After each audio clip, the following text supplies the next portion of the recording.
গাজায় যুদ্ধবিরতি যদি বন্ধ হয় তাহলে ইসরায়েলে বন্ধ করবে হিজবুল্লাহর আগ্রাসন, এমনটা জানিয়েছেন গোষ্ঠীটির প্রধান হাসান নাসরুল্লাহ।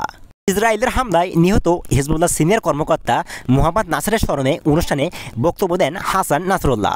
বক্তব্যে তিনি দাবি করেন, লেবানন সীমান্তে সংঘর্ষের ফলে গাজায় চলমান যুদ্ধে মনোযোগ হারিয়ে ফেলেছে ইসরায়েল বাহিনী।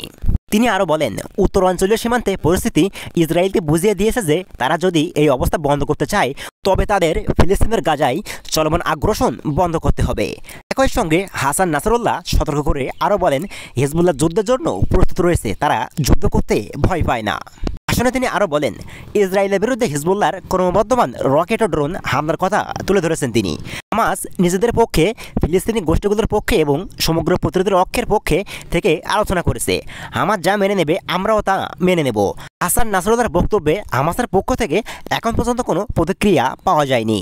ইরানের সমর্থনে মধ্যপ্রাচ্য ইসরায়েলের যুক্তরাষ্ট্রের প্রভাব মোকাবেলা করার জন্য সশস্ত্র গোষ্ঠীগুলোর একটি জোট হলো প্রতিরোধ অক্ষ। উত্তর ইসরায়েলে হিজবুল্লাহ যে গত 9 মাস ধরে আক্রমণ করেছে তার প্রতিদিনই আক্রমণের লক্ষ্য ছিল ইসরায়েলকে ভৌত, আর্থিক ও মানসিকভাবে ক্লান্ত করা। হিজবুল্লাহ তাদের লক্ষ্যটি অর্জন করতে পেরেছে বলে দাবি করেছেন হামাসের এই প্রধান কর্মকর্তা।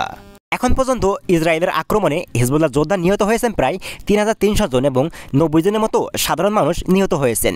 অপরদিকে ইসরায়েলের 21 জন সেনা এবং 10 জন বেসামরিক নাগরিক নিহত হয়েছেন।